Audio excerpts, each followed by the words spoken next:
Hello, beautiful souls. I just want to give a message out there to my pure hearts. Uh, who's ever went through addiction, any kind of addiction. Um, the ones who went through a drug addiction.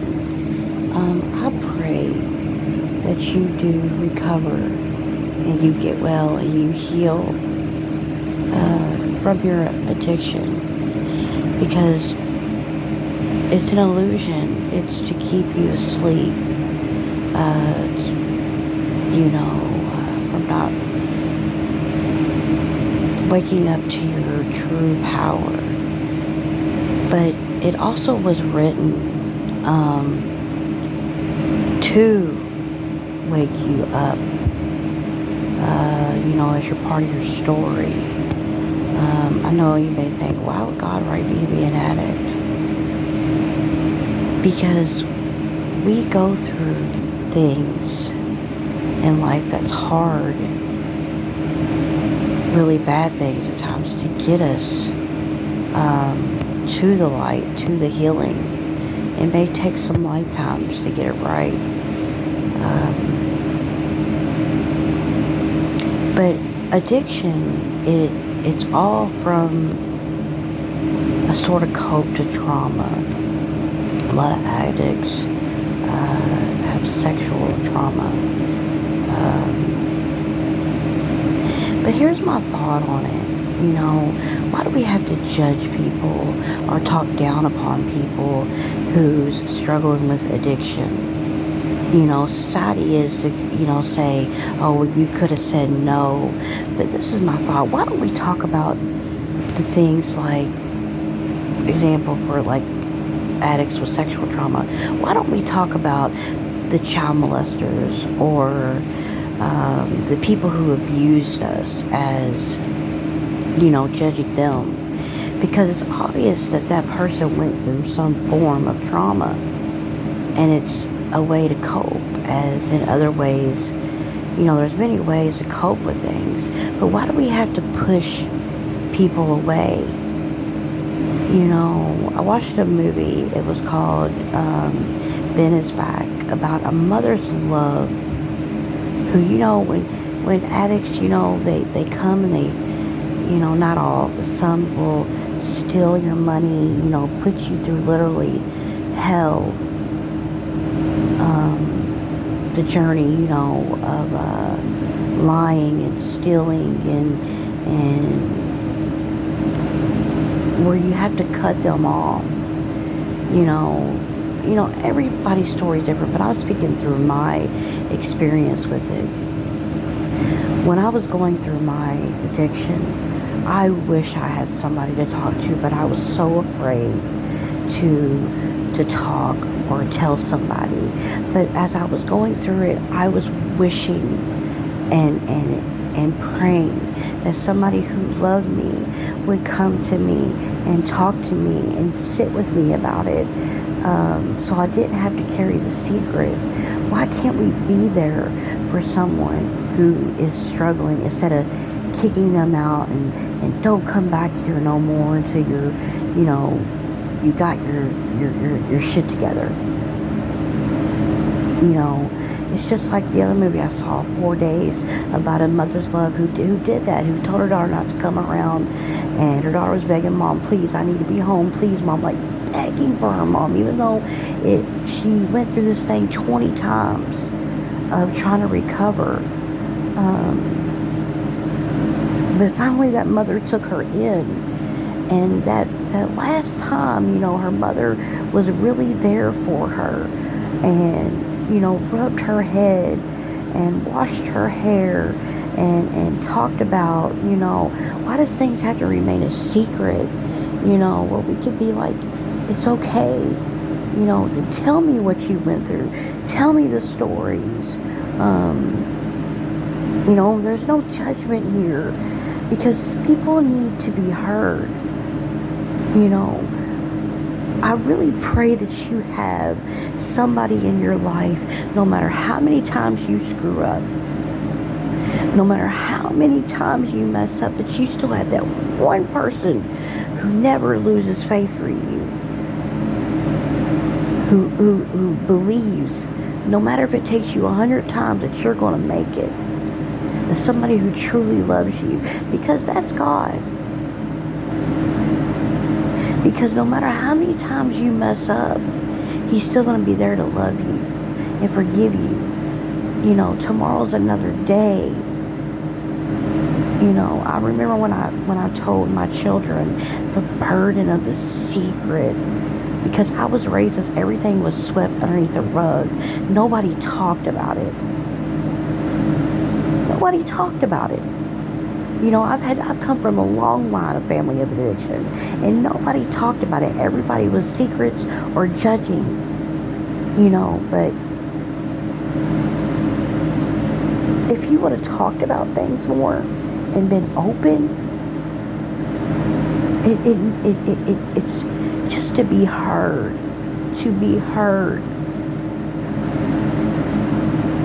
I really pray that you have somebody like that for you. Because, okay, the, you know, NA or AA or whatever, this is what I don't agree about it. You know, yes, it works. You know, if it's worked for you, I'm not saying anything to, you know, don't go to NA or don't go to AA. What I'm saying is, you know, when they say, hi, my name is so-and-so, I'm an addict, why does society have to keep calling you an addict? Why? That label forever on you, that you'll always be an addict. Why can't you be healed from that? Like, hi, I'm Melissa, I am here. I survived. You know, I'm no victim anymore. You know, I'm not in that victim mentality. You know, why do you have to be always labeled that as introducing yourself?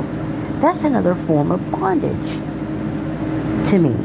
That's another form of bondage. Say, hi, I'm Melissa, I healed. That's one thing I don't agree with. You know, love heals. You know, if you got somebody to go through, like I said, going back to when I told my daughters, and I remember the relief of telling them, even though my daughters had to hear me go through withdrawals and puking and being sick, and then after that going through the depression of all those emotions that I numbed for so many years were coming out. But they was there. They nurtured me. They nurtured me with God, with Jesus. They were all there. Why can't you have, I pray that God sends somebody who's going to sit with you while you're vomiting, you're sick, you're crying, your fear is listening to you, rubbing your head, telling you you're going to make it, instead of saying, go away until you got your problem fixed. Yes, I understand people say, well, you don't know what they put me through. You know, yeah, sometimes God calls you to cut people out. But why can't you set up the foundation of somebody? If everybody had somebody who was there for them, if you truly want it, and you truly are asking God, I believe that God's going to send someone for you. Because I know having that love that I got from my children, still to this day, I'm almost going on 2 years, a year and a half, clean. Never touched it. You know, and I went cold turkey, detoxing off of, you know, snorting heroin. You know, yes, it is possible. I pray that you have somebody in your corner who never gives hope, who never loses faith in you, that you can do it. Because when you got somebody that in your corner who can nurture you, do you know what nurturing does? See, a lot of you pure hearts, you have that gift of nurturing. Your nurturing heals people back to life. God has given you the gift of nurturing. That is one part of your purpose. And I'm calling out to all you caregivers. You know, people say such things as, I don't have a gift like certain people do. Like, they can sing, they can draw, they can dance. There are so many different gifts in the world. There, you can have the gift of listening. You can have the gift of being a nurturer. You know, people always look at what makes you wealthy in life.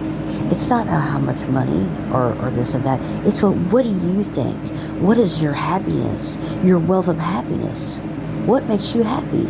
If what makes you happy living off the grid and sitting out there living amongst the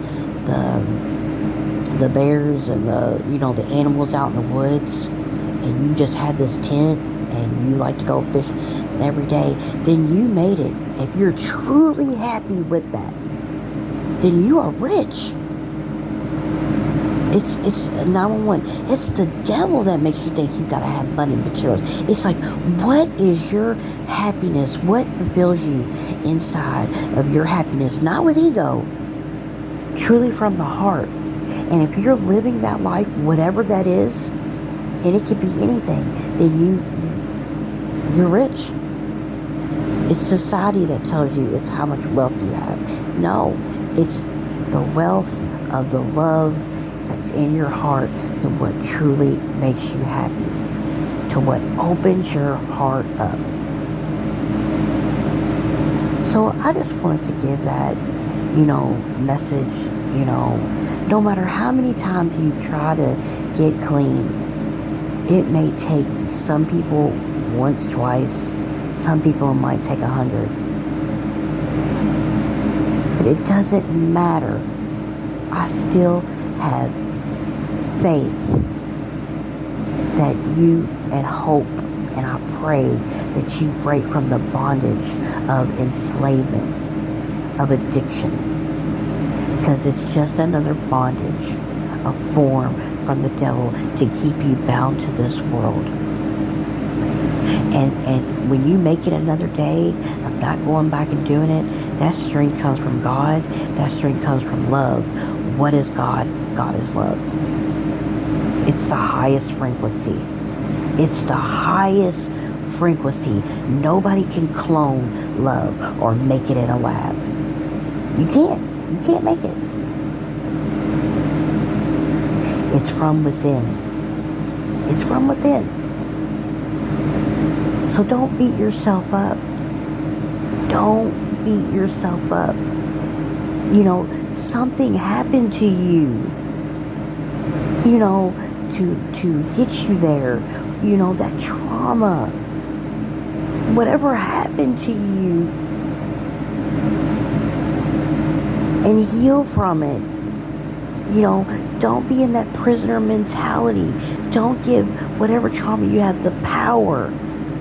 Let it go. Say it was all part of the plan to get you to become the star that you are.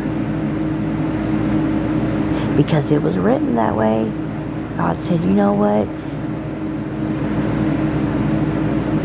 I'm going to make this person go through this to happen. And I'm telling you, it's going to overturn you. It's going to overturn you to a beautiful story, because your story is going to save someone. Even if it's just one person, I promise you, somebody went through that situation, and it gives them the strength, knowing that if you made it through, I can make it through. And if you turn to God, I asked for God. I begged him. I said, God, if I had one wish, please take away my addiction. And I noticed I kept getting stronger. I kept getting stronger, determined to do it.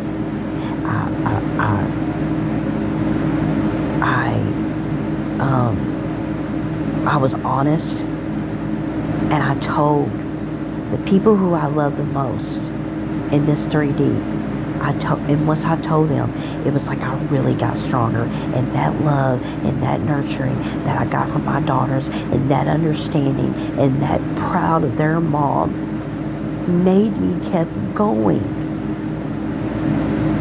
And now when I have these little moments with my grandchildren, I'm so blessed that I'm alive to have those moments. And I just wanted to give that quick message out to you guys. 333 baby, all day long.